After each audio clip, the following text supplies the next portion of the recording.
नमस्कार। अब तक के सभी समाचारों को लेकर आपके साथ मैं हूं सुखवीर। आप देख रहे हैं आपका अपना चैनल भिवानी हलचल। और आज की खबरें इस प्रकार से। हरियाणा के मुख्यमंत्री मनोहर लाल ने बतौर वित्त मंत्री प्रदेश का चौथा बजट विधानसभा में पेश किया। करीब 1,83,950 करोड़ रुपए की लागत का वार्षिक बजट प्रस्तुत करते हुए उन्होंने शिक्षा, खेल व संस्कृति के लिए 20,340 करोड़ रुपए, कृषि एवं अन्य गतिविधियों के लिए 7,342 करोड़ रुपए, पेंशन के लिए 13,000 करोड़ रुपए और पंचायत एवं ग्रामीण विकास के लिए 7,202 करोड़ रुपए का प्रावधान बजट में रखा। वहीं उन्होंने प्रत्येक क्षेत्र के लिए बजट में अनेक सराहनीय प्रावधान रखे हैं। इस बजट को सुनने के लिए भारतीय जनता पार्टी द्वारा जिले के सभी मंडलों सहित स्थानीय पंचायत भवन में बजट संगोष्ठी का आयोजन कर बजट प्रक्रिया को सुना गया। इस दौरान मुख्यमंत्री मनोहर लाल द्वारा प्रदेश के प्रत्येक वर्ग के हित को ध्यान में रखकर पेश किए गए बजट की काफ़ी सराहना की गई और इस बजट को हरियाणा के विकास एवं उत्थान के लिए विशेष बताया गया। इस मौके पर भाजपा जिला अध्यक्ष शंकर धूपड़ ने कहा कि वर्तमान में वृद्धावस्था सम्मान भत्ता, विधवा पेंशन और दिव्यांग पेंशन सहित सामाजिक सुरक्षा पेंशन का लाभ 29.71 लाख से अधिक लाभार्थियों को 2,500 रुपये प्रति माह की दर से दिया जा रहा है, जो कि मुख्यमंत्री ने बजट प्रस्तुत करते हुए 2,500 से बढ़ाकर 2,750 रुपये प्रति माह करने की घोषणा की। उन्होंने कहा कि 1 अप्रैल से ही सभी लाभार्थियों के लिए 2,750 रुपये प्रति माह पेंशन दी जाएगी। साथ ही उन्होंने वृद्धावस्था पेंशन पात्रता आय 2 लाख से बढ़ाकर 3 लाख रुपये करने की घोषणा भी की है। अन्य भाजपा नेताओं ने कहा कि केंद्र में प्रधानमंत्री व प्रदेश में मुख्यमंत्री के नेतृत्व में हरियाणा प्रदेश विकास के पथ पर अग्रसर है और भाजपा की योजनाओं एवं नीतियों को सराहते हुए इसे भाजपा शासनकाल का स्वर्णिम युग कहा गया है।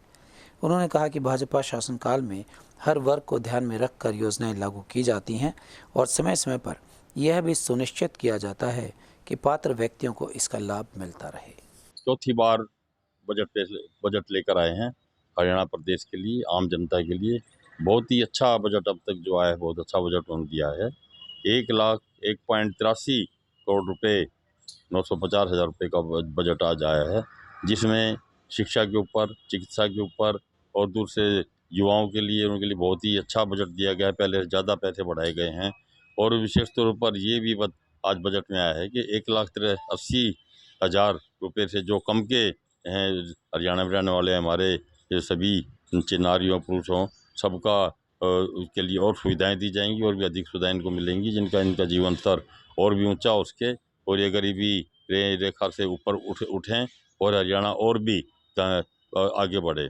और इसी प्रकार से आप देखेंगे कि चाहे सिंचाई के लिए है, चाहे दूसरे साधनों के लिए है, पहले से बहुत अच्छा बजट दिया है। और एक और खासियत की है कि 20,000 एकड़ ज़मीन में बरानी खेती की जाएगी, जिससे कि प्राकृतिक खेती भी हो, जिसमें खाद बीज नहीं डाला जाएगा। वो भी बहुत अच्छा एक प्रावधान की बार किया गया है।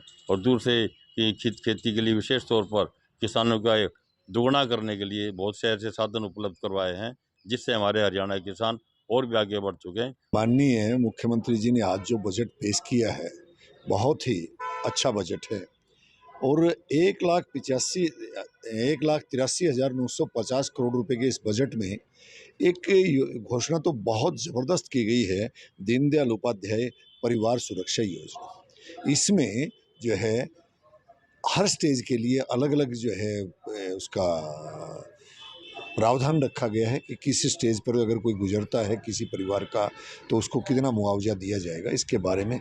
और अगर मैं बात करूं ग्रामीण विकास की तो 7,202 करोड़ रुपए का इसमें प्रावधान किया गया है सिंचाई के लिए, जो किसानों के लिए महत्वपूर्ण है। 6,598 करोड़ का जन स्वास्थ्य अभियांत्रिकी, तो सीवरेज वगैरह जो रहते हैं, 5,017 करोड़ का।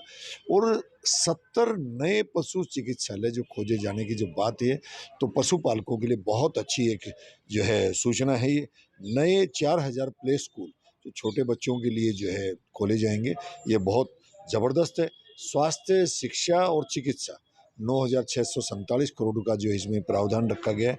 पेंशन के लिए 13,000 करोड़ रुपए का इसमें जो मुख्यमंत्री जी ने रखा है। हमारे भिवानी के लिए तो एक अच्छी घोषणा है कि एक्वा पार्क का एक बड़ुआ में, लोहारू विधानसभा के बड़ुआ में एक एक्वा पार्क का निर्माण किया जाएगा। जो ये बजट आया है उसमें सीएम साहब मनोहर लाल खट्टर जी ने सभी वर्गों का ध्यान दिया है, जिसमें शिक्षा को क्षेत्र को लेकर, चाहे व्यवसाय को लेकर, चाहे पशु की चिंता की हो, उन्होंने हर वर्ग को ध्यान दिया है। जैसे बच्चों प्रौढ़ का भी ध्यान दिया उन्होंने, बच्चों का भी और महिलाओं का भी विशेष तौर से हर स्तर को, कहने का अभिप्राय हर स्तर पर उन्होंने बजट का ध्यान दिया है। और इसमें निश्चित तौर पर सरकार को भी और आम जन को भी फायदा होगा। शिक्षा में हमारा 10 करोड़ के करीब हमारा बजट बढ़ाया है और आगे जो जितने नए स्कूल अपलोड किए हैं उनके लिए नया बजट दे रहे हैं। और कुछ पशुपालन विभाग में भी काफ़ी 70 के करीब जो है पशु अस्पताल मंजूर किए गए हैं। और हमारे जो है ना गुरुकुल कुरुक्षेत्र में गुरुकुल के केंद्र खोला गया है और गरौंडा में 2 प्रशिक्षण केंद्र खोले गए हैं। और पंचायतों के लिए भी काफ़ी बजट दिया गया है, युवाओं के लिए, बेरोजगारों के लिए भी हमने काफ़ी बजट दिया है। कृषि के लिए, किसानों के लिए पिछली बार से 10 गुना बढ़ाकर बजट दिया गया है। इसमें किसानों का विशेषकर ध्यान दिया गया है, सब्सिडी भी दी गई है, पेंशन वगैरह के लिए काफ़ी बजट ठीक है जी, सड़कों के लिए और निर्माण के लिए और हॉस्पिटल्स के लिए, जितना स्वास्थ्य केंद्रों के लिए 10 गुना बजट मनोहर लाल सरकार ने दिया है। काफ़ी बजट आगे अच्छा बजट है और सभी वर्गों का ध्यान रखा गया है, स्टूडेंट्स का भी, युवा का भी, बेरोजगार का भी, किसान का भी, बेरोजगारों का, और जितने भी मजदूर तबका है उसका भी, सभी व्यापारियों का, सभी वर्ग को ध्यान में रख के इस बजट को मनोहर लाल सरकार ने पेश किया है।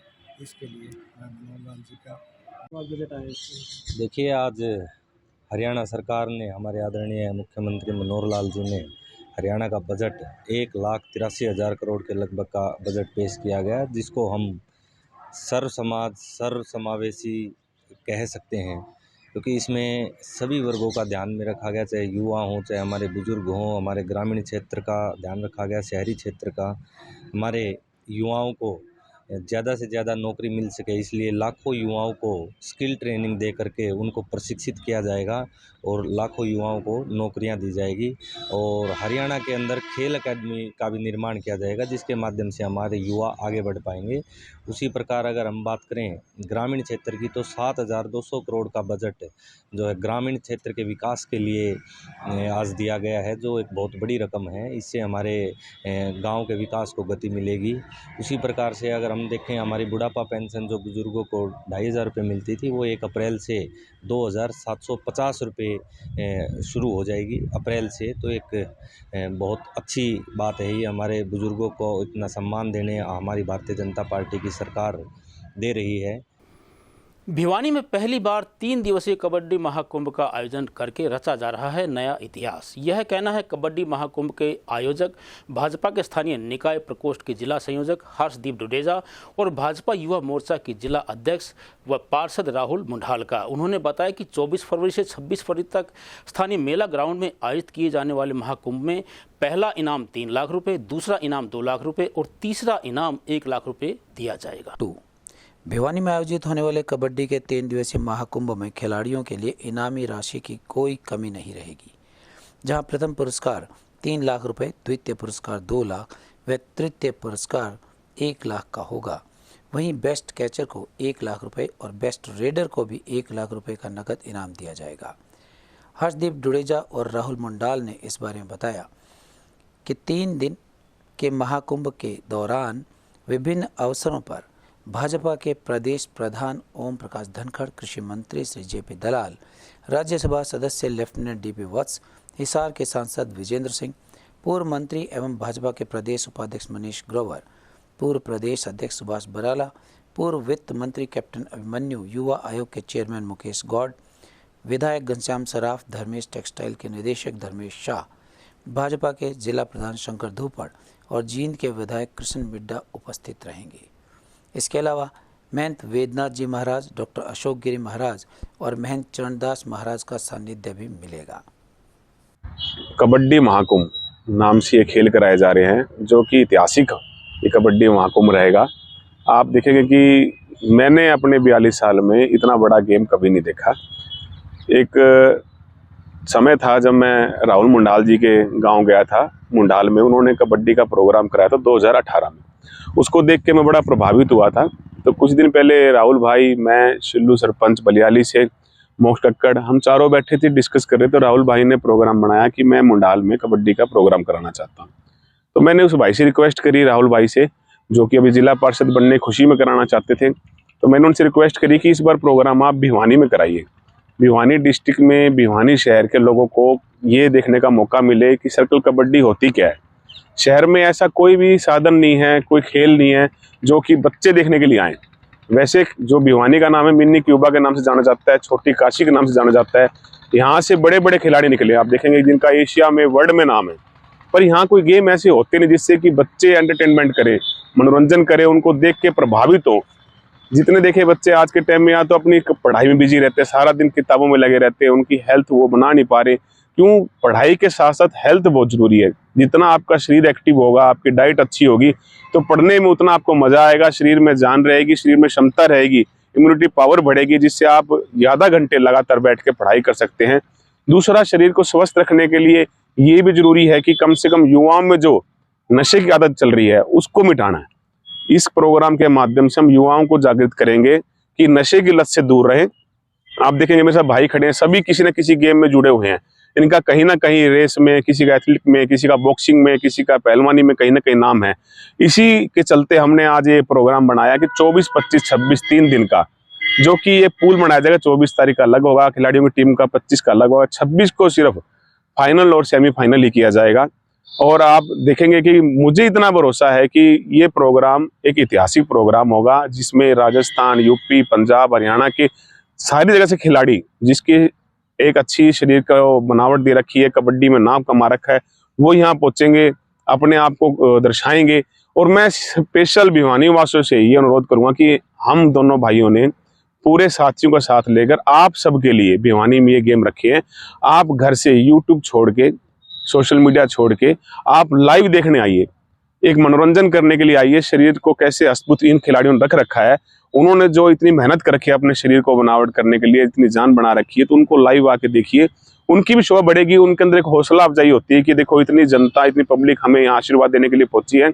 और इसी बीच में हमारे हरियाणा प्रदेश के जो बड़े बड़े नेता लोग हैं, हरियाणा प्रदेश के भाजपा से प्रदेश अध्यक्ष श्रीमान ओम प्रकाश धनखड़ जी, हमारे भिवानी से कृषि मंत्री जो पूरे प्रदेश को एक अच्छी राह पे लेके जा रहे हैं किसानों के लिए, श्री JP दलाल जी, उनके साथ सेना में अपनी मुख्य भूमिका निभा के आए श्री DP वत्स जी, उनके साथ हमारे पूर्व में प्रदेश अध्यक्ष रहे सुभाष बराला जी, हमारे पूर्व मंत्री, हमारे मेरे खासकर लोकप्रिय हैं श्रीमान मनीष ग्रोवर जी, रोहतक से, भिवानी से विधायक घनश्याम सराफ जी, युवाओं की प्रेरणा स्रोत, युवाओं दिल की धड़कन है जो भाई मुकेश गौड़ जी, इन जैसे अनेकों नेता, जिनसे विधायक जी बिहार से, MP साहब, सभी पहुंचेंगे इन सभी खिलाड़ियों को और हमें आशीर्वाद देने के लिए, स्पेशली कि किसी तरह युवाओं में एक जोश आया जाए कि खेलों के प्रति जो भिवानी नाम कमाया है वो लाइव देखकर उन्हें ये रियलाइज हो कि हमारे बच्चे कबड्डी के माध्यम से भी देश प्रदेश में नाम कमा सकते हैं। वीरवार को नगर परिषद चेयरपर्सन प्रतिनिधि भवानी प्रताप सिंह ने नया बाजार, सराय चोपटा व मुख्य बाजारों का दौरा करके व्यापारियों की समस्याएं सुनी। इस अवसर पर उन्होंने बताया कि नगर परिषद के द्वारा बाजार के प्रत्येक खंबे पर स्ट्रीट लाइट लगाकर व्यापारियों के लिए जन शौचालय इत्यादि का निर्माण करवाया जाएगा। नगर परिषद चेयरपर्सन प्रतिनिधि भवानी प्रताप ने बताया कि अब नया बाजार में हर खंबे पर स्ट्रीट लाइट लगाई जाएगी ताकि बाजार में रात को अंधेरा न रहे और किसी भी प्रकार की अप्रिय घटना से बचा जा सके। उन्होंने कहा कि व्यापारियों ने शौचालय की व्यवस्था को लेकर अपील की है तो नया बाजार के चौक पर प्याऊ के निकट शौचालय बनवाया जाएगा। उनका कहना था कि शहर में सफाई व्यवस्था को लेकर अनेक प्रकार के इंतजाम किए गए हैं। पहले शहर में जगह जगह कूड़ा करकट के ढेर लगे रहते थे, लेकिन अब काफ़ी समय से उन पर लगाम लग गई है और आम नागरिक भी जागरूक हुए हैं। अपने नया बाजार सराय चोपटा मार्केट में यहाँ की समस्याएं को सुनने का काम किया है। सारी मार्केट यहाँ पे इकट्ठी हुई और जैसे हमने पिछले हफ्ते घंटा करके सारी समस्याएं, मार्केट की सारी समस्याएं सुनकर, बिजली की थी, स्ट्रीट लाइट की, सफाई को लेकर की थी, कुछ मरम्मत को लेकर की थी, उन समस्याओं का समाधान कराने का प्रयास किया और सभी रोड पे हमने अच्छी लाइटें लगाई, स्ट्रीट लाइट।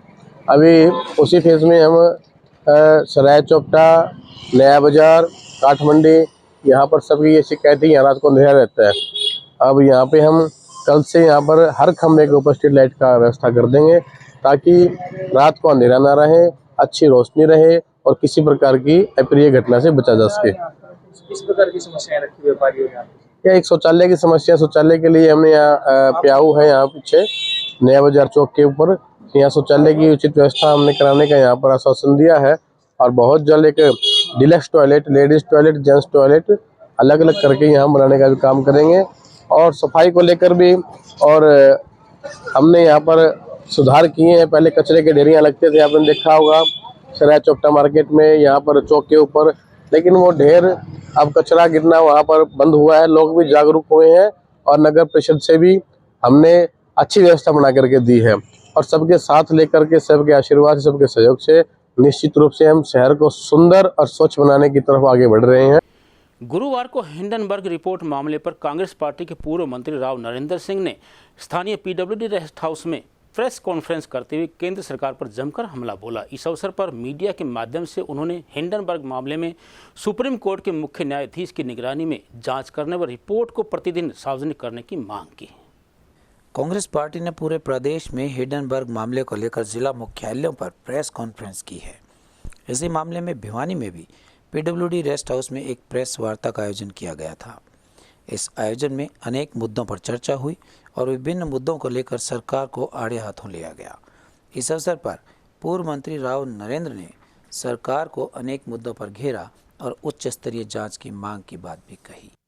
जिला हेडक्वार्टर्स के ऊपर आज जो मौजूदा हालात हैं देश के, और ख़ास तौर से जो अडानी के साथ संबंध है माननीय प्रधानमंत्री जी के जो चल रहे हैं, और जिसकी वजह से पूरे देश को खामियाजा उठाना पड़ रहा है, नुकसान हो रहा है, और लोकतंत्र के अंदर सबसे बड़ा स्तंभ मीडिया को माना गया है, प्रेस को माना गया है। और उसके बाद अगर कोई बात है तो आदमी अपनी बात लोकसभा और विधानसभा में रख सकते हैं, कह सकते हैं। लेकिन बहुत ही अफसोस की बात है कि हमारे नेता आदरणीय राहुल गांधी जी ने अभी कुछ दिन पहले आपने देखा लोकसभा के अंदर जो बातें रखी, देश का आम व्यक्ति उसकी तारीफ कर रहा है। देहात के अंदर हम जाते हैं मिलने के लिए, पार्टी के कार्यक्रम हाथ से हाथ जोड़ों को बढ़ाने के लिए, तो आम व्यक्ति चर्चा करते हैं देहात का आम आदमी कि साहब राहुल जी बहुत अच्छा बोल रहे, और वो जो सवाल उठाए थे उस सवालों का जवाब प्रधानमंत्री जी को देना चाहिए था। प्रधानमंत्री जितने काबिल हैं, सब कुछ जानते हैं, तो क्यों नहीं बोल पाए वो। साथ में इसी तरह से हमारे जो है हमारी पार्टी के अध्यक्ष श्री मल्लिकार्जुन खड़गे साहब ने राज्यसभा में उठाया, उनका कोई जवाब नहीं, और जवाब की भी कोई बात नहीं। ये नियम है लोकतंत्र का, अगर जो भी व्यक्ति बोलेगा वहाँ सांसद या विधानसभा के अंदर विधायक, तो उसका एक रिकॉर्ड बनता है, नोट होती है हर चीज को। लेकिन ये अपने आप में पहली बार है कि ये कहना कि इस कार्रवाई से एक्सपेंस कर दिया जाए कि जो भी राहुल जी बोले हैं, खड़गे साहब बोल रहे हैं, उनको लोकसभा कार्रवाई में शामिल नहीं किया जाए, एक्सपेंस कर दिया गया। मतलब इससे बड़ा अफसोस की बात मैं समझता हूँ हो नहीं सकती है। कोई लोकतंत्र का जो कहीं खतरे में है, इससे बड़ी कोई बात नहीं हो सकती। कभी बवानीखेड़ा कस्बे से करीब 2 महीने पहले लापता हुए युवक का शव आज एक जोहड़ में तैरता हुआ गली सड़ी हालत में प्राप्त हुआ। इस बारे में पुलिस के जांच अधिकारी पवन ने बताया कि बवानीखेड़ा निवासी राजू पुत्र प्रताप सिंह पिछले 27 दिसंबर 2022 से लापता था, जिससे जोहड़ से मिले शव की परिजनों द्वारा शिनाख्त कर ली गई है। पुलिस ने परिजनों की शिकायत के आधार पर युवक की गुमशुदगी की रिपोर्ट दर्ज कर ली है और छानबीन शुरू कर दी। युवक का शव जोहड़ में तैरता हुआ मिला, जिसकी सूचना पर पुलिस की टीम और परिजन मौके पर पहुंचे और शव को अपने कब्जे में लेकर चौधरी बंसीलाल सामान्य अस्पताल में शव पोस्टमार्टम के लिए भेजा गया। बयानों के आधार पर पुलिस ने अपनी कार्रवाई शुरू कर दी। पुलिस जांच अधिकारी पवन ने बताया कि 27 दिसंबर 2022 को बवानीखेड़ा निवासी राजू नामक युवक पुत्र प्रताप सिंह अपने घर से लापता हो गया था, जिसके जोहड़ में डूबने की आशंका जताई गई थी। इसी को लेकर पुलिस और युवक परिजनों ने अपने स्तर पर युवक को खोजने के लिए गोताखोरों की मदद ली, लेकिन कोई सुराग नहीं लगा था। परिजनों को अज्ञात व्यक्ति द्वारा जोहड़ में शव तैरता होने की सूचना मिली थी, जिससे शव की शिनाख्त भी हो गई। सूचना ये मिली थी कि दिनांक 27/12/2022 को राजेश उर्फ राजू नाम का एक व्यक्ति है, वो घर से लापता है और उसके कपड़े बवानीखेड़ा जो बड़ा जोड़ है उसके किनारे पर मिले हैं। जिस सूचना पर पुलिस ने गुमशुदगी का पर्चा दर्ज कर लिया और उसकी तलाश की गई जोड़ में और आसपास सीसीटीवी कैमरा वगैरह पूरे चेक किए गए। लेकिन कल सूचना मिली, कल मेरे पास फ़ोन आया कि भाई ऐसे ऐसे एक व्यक्ति की लाश है, वो भवानी खेड़ा में जो बड़ा जोड़ उसमें तैरती हुई दिख रही है। जिस सूचना पर पुलिस मौके पर पहुंची तो जो तैरती हुई लाश थी उसको बाहर निकाला तो वो है गुमशुदा जो राजू है उसकी लाश थी। वो परिजनों की मौजूदगी में लाश को बाहर निकाला गया। तो क्या मामला दर्ज किया गया, क्या कार्रवाई? मामला सिंपल गुमशुदगी का है, भी घर से गायब था वो और शराबी किस्म का व्यक्ति था और अक्सर जोड़ पर बैठकर ही शराब पीता था। सर कोई दोस्तों पे आरोप लगाए हैं क्या? नहीं, अभी तक ऐसी कोई बात नहीं सामने नहीं आई है। और जैसे पोस्टमार्टम आज पोस्टमार्टम करा जाएगा इसका, जैसे पोस्टमार्टम रिपोर्ट में आएगा वैसे आगामी कार्रवाई की जाएगी।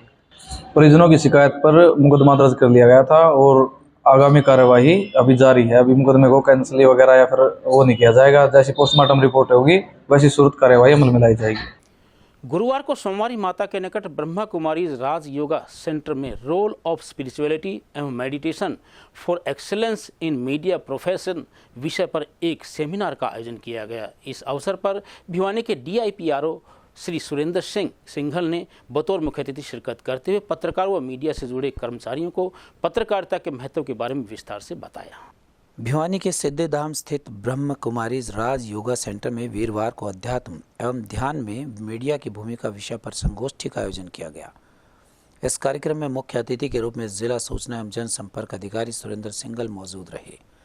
कार्यक्रम में दिल्ली से पधारे हुए राष्ट्रीय मीडिया प्रवक्ता ब्रह्म कुमारी से BK Sushant, zonal media coordinator BK Sunita बहन मौजूद रही। वहीं इस अवसर पर DIPRO सुरेंद्र सिंघल ने कहा कि जीवन में ध्यान जरूरी है, जिससे मानव को अपनी आंतरिक शक्ति को मजबूत करने के लिए अध्यात्म में रुचि होना अति आवश्यक है। उन्होंने कहा कि प्रजापिता ब्रह्म कुमारी इस कड़ी में बहुत ही सराहनीय कार्य कर रहे हैं। गांव-गांव में गीता पाठशाला खोल अध्यात्म के प्रति लोगों को जागरूक करने का कार्य करती हैं। देश विदेश में अध्यात्म का प्रचार व प्रसार के लिए BK बहनें और भाई राजयोग के प्रति मनुष्य को प्रेरणा देने के लिए दिन रात मेहनत कर रहे हैं और 15-15 दिवसीय सेमिनार लगाकर अध्यात्म की बारीकियां भी लोगों को बताते हैं।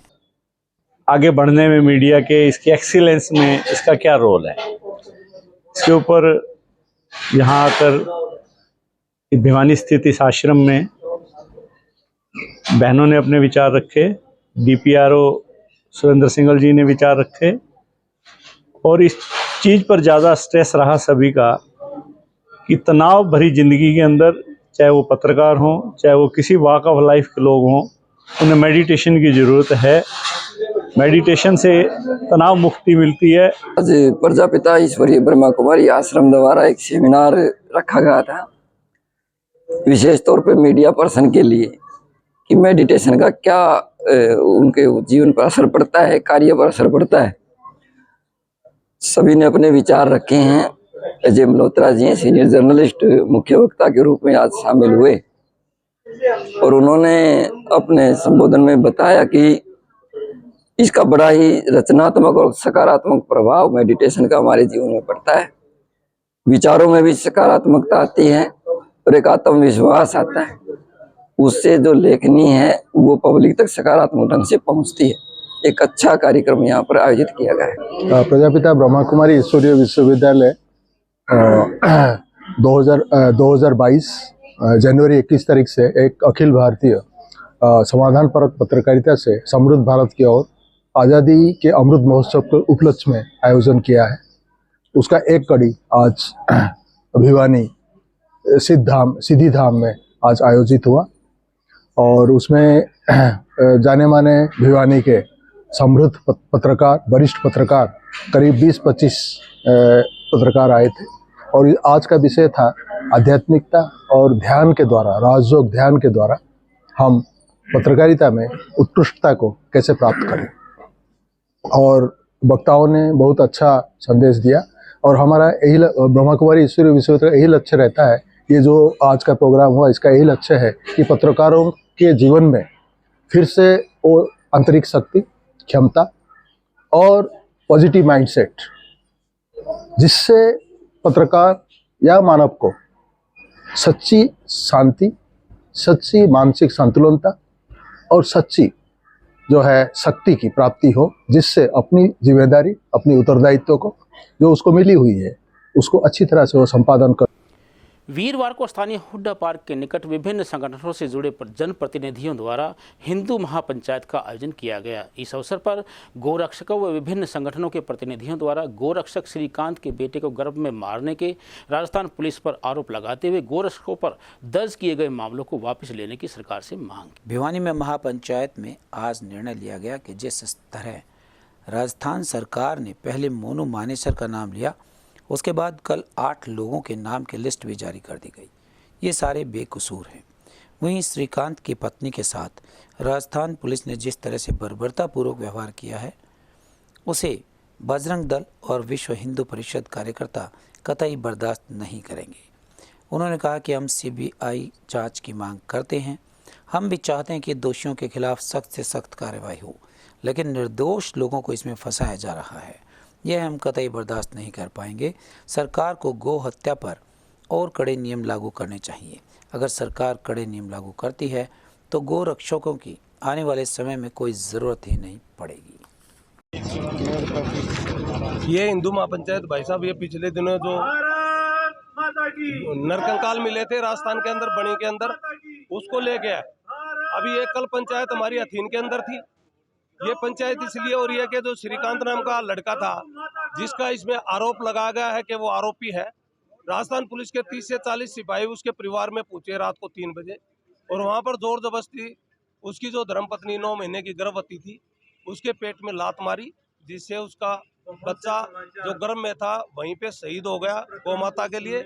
इसलिए विश्व हिंदू परिषद संगठन सरकार से मांग करता है कि हरियाणा सरकार उसके परिवार को 1 करोड़ रुपए की आर्थिक सहायता दे, उसके परिवार के एक सदस्य को नौकरी दे, और ये कार्य मुख्यमंत्री स्वयं उसके घर जाके करें और उसको सांत्वना दें।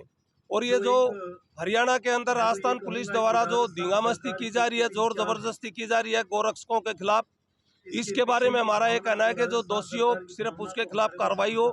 खाली शक के आधार पे किसी गोरक्षक के खिलाफ कोई कार्रवाई न हो, जबरदस्ती न उठाया जाए। अगर राजस्थान पुलिस ने ऐसा कार्य किया तो हरियाणा का युवा उत्तेजित होगा और राजस्थान पुलिस को हरियाणा से निकलने भी नहीं देगा। इसलिए हम सरकार से मांग करते हैं कि हरियाणा सरकार इस मामले में तुरंत संज्ञान ले और राजस्थान पुलिस के खिलाफ उन सिपाहियों के खिलाफ कार्रवाई करे जो श्रीकांत के घर में घुसे थे। हिंदू परिषद भिवानी विभाग मंत्री, आज हिंदू पंचायत का आयोजन किया गया है। पिछले कई दिनों से आप देख रहे होंगे कि हिंदूवादी संगठनों को, बजरंग दल, गोरक्षा दल को बदनाम करने की साजिश की जा रही है, झूठे मुकदमे दिए जा रहे हैं। अभी तक कोई पुख्ता सबूत नहीं है, बार बार स्टेटमेंट बदली जा रही है। पहले ये बता रहे थे कि मुख्य आरोपी मोनू मानेसर है, कल ये बता रहे कि वो मुख्य आरोपी है ही नहीं, वो आरोपी ही नहीं है। तो इसलिए वो उनको यही नहीं पता कि कौन आरोपी है, कौन आरोपी नहीं है। आज हिंदू पंचायत में हम ये मांग रखेंगे कि हरियाणा सरकार से मांग रखेंगे कि श्रीकांत के परिवार को 1 करोड़ का मुआवजा दिया जाए। खुद मुख्यमंत्री उनके घर पर जाकर मुआवजा दे और एक सरकारी नौकरी का उनको आश्वासन दिया जाए। प्रधान जी क्या कहेंगे? हमें वक्त पे जाना पड़ेगा। सरकार ने जो पिछले दिनों राजस्थान पुलिस ने गर्भवती महिला पर जो लात घूसों से अत्याचार किया है उसकी हम निंदा करते हैं। राजस्थान पुलिस और पुलिस वालों में कठोर से कार्रवाई करे। गली में, मोहल्ले में हिंदू समाज जो है अपने हितों के लिए कार्य कर रहा है। हम दूसरों के खिलाफ कभी भी कोई कार्य नहीं करते। तो मेरी सबसे प्रार्थना है कि जो राजस्थान में हुआ है उसके खिलाफ हमारी सरकार को, हरियाणा सरकार को कुछ ना कुछ कार्रवाई करनी चाहिए। संजय परमार, गोरक्षा दल भिवानी। ये आज हमारी पंचायत है जो मेवात में जो आजकल ज़्यादा मुद्दा चला हुआ है, उस मुद्दे के विरोध में देखिए हमारा मानना है कि जो भी गलत करता है उसको सजा मिलनी चाहिए, लेकिन नाजायज़ किसी को नहीं तंग किया जाए। इस विषय को लेकर भी हमारी पंचायत है। दूसरा, हमारा जो एक गोरक्षक श्रीकांत है, उसके बच्चे के साथ जो मिस हैपनिंग हुई है, उसकी जो नवजात बच्चा जो मारा गया है, उसको न्याय दिलाने के लिए आज हमने पंचायत की है। और प्रशासन को हम चेतावनी देना चाहते हैं कि जो करेगा वो भरेगा, लेकिन नाजायज किसी को अगर किसी को छेड़ा जाएगा तो कोई भी गोरक्षक, कोई भी विश्व हिंदू परिषद, जिला परिषद का, बजरंग दल का सदस्य चुप नहीं रहेगा। गुरुवार को हर वर्ष की भांति इस वर्ष भी श्री श्याम भक्त और पदयात्रियों की उपस्थिति में स्थानीय पतराम गेट पर श्री श्याम ध्वजा के लिए आरती एवं प्रसाद वितरण कार्यक्रम रखा गया। वहीं श्री खाटू श्याम शरण सेवा समिति द्वारा स्थानीय श्री विश्वकर्मा मंदिर में खाटू जी जाने वाले पदयात्रियों के लिए प्रसाद वितरण किया गया। इस अवसर पर दोनों स्थानों से श्री श्याम बाबा के भजनों पर थिरकते हुए पदयात्रियों को छोटी काशी से रवाना किया गया। View number 8। श्री श्याम शरणम सेवा समिति द्वारा हर साल की भांति इस साल भी विश्वकर्मा मंदिर ऑटो मार्केट भिवानी में बाबा श्याम के फागुनी मेले में नगर से पद यात्रा कर खाटू जाने वाले भक्तों के लिए प्रसाद का आयोजन किया जा रहा है। इस संस्था के सहयोगी श्री महेंद्र जांगड़ा ने बताया कि हम सब समिति के मेंबर्स पिछले 7 वर्षों से यह आयोजन कर रहे हैं। इस मौके पर भिवानी से पदयात्रा पर जाने वाले सभी श्याम बाबा के भक्त यहाँ पर रुककर बाबा का प्रसाद ग्रहण कर आगे की यात्रा करते हैं और बाबा का भजन कीर्तन भी मंदिर में करते हैं। सभी सदस्यों का सहयोग पिछले 7 वर्षों से निरंतर मिल रहा है। संस्था के दूसरे सहयोगी प्रदीप जांगड़ा ने बताया कि हम सब पर श्याम बाबा की पूरी कृपा बरसती रहती है और कभी भी किसी प्रकार के दिग्गत भक्तों को और संस्था के मेंबर्स को नहीं आती। बोल श्याम दातार की जय। सभी भाइयों को विदित कर रहे हैं कि आज पद यात्रा श्री श्याम प्रिय मंडल की हनुमान ढाणी से चल करके खाटू धाम के लिए रवाना हो रही है। सभी भाइयों को ये पता बताते हुए कि यहाँ के जितने भी पैदल यात्री हैं बाबा के बहुत श्रद्धालु हैं और बाबा के अंदर इतनी बड़ी आस्था है कि फागुन जैसा महीना आज भिवानी में भी लग रहा है। फागुन से भी ज़्यादा रौनक आज पैदल यात्रियों ने पूरे शहर में और पूरे इलाके में कर रखी है। तो मैं उन पद यात्रियों का अभिनंदन करते हुए और श्याम प्रिय मंडल और गौतम मेडिकल हॉल की तरफ से और तमाम पतराम गेट की तरफ से सब भाइयों का हार्दिक अभिनंदन करता हूँ और वो भाई सुख साता से वहाँ पहुँचे, भगवान उनकी हर प्रकार से मदद करे। यहाँ पर हर साल जो है श्याम भगत आते हैं और पद यात्री जाते हैं और हम जो है सब मिलकर श्याम बाबा का प्रसाद वितरित करते हैं और हमें बहुत अच्छा लगता है। खाटू नरेश की जय। हर्ष वर्ष की बात है, इस बार भी यहाँ पर श्री श्याम पद यात्रियों का स्वागत किया जाएगा, प्रसाद वितरण किया जाएगा और मंगल कामना के साथ उनको विदा करते हुए सुख शांति के लिए बाबा का पूजा पाठ और अरदास की जाती है। हर वर्ष की बातें इस वर्ष भी श्री श्याम प्रभु के फागन महोत्सव के रंग रंगीले प्रोग्राम में अभी सभी यात्रियों के लिए भोजन व्यवस्था और नाश्ते की और जलपान व्यवस्था की यहाँ हर 7 सालों से लगातार चल रही है और भक्त भी बड़े उत्साह से यहाँ आ रहे हैं और हमारा उत्साह भक्तों से भी ज़्यादा है क्योंकि सेवा में बहुत आनंद आता है। सेवा ही भगवान की सच्ची पूजा है, सच्ची श्रद्धा है और इस श्रद्धा के साथ ही हम सोचते हैं कि आगे बढ़ते रहें, भविष्य में इससे अच्छा और ज़्यादा प्रोग्राम करें और बाबा के भक्तों की सेवा में निरंतर लगे रहें।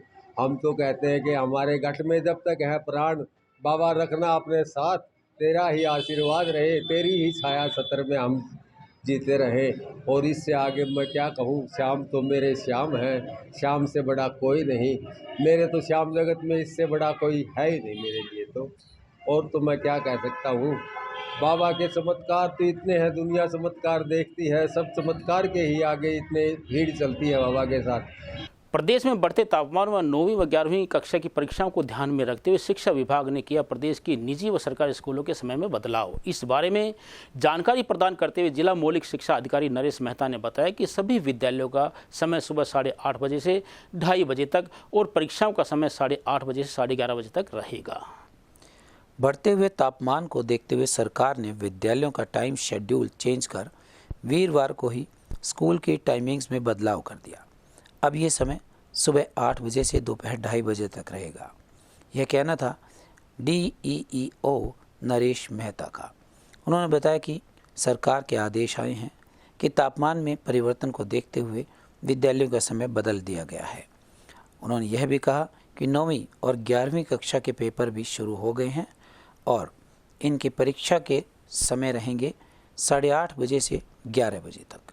वहीं अध्यापक 8 बजे अपने अपने विद्यालय में पहुंच जाएंगे ताकि बच्चों की परीक्षा के लिए वो तैयारी करवा सकें। सोमवार से 10वीं और 12वीं की परीक्षा भी शुरू हो जाएगी।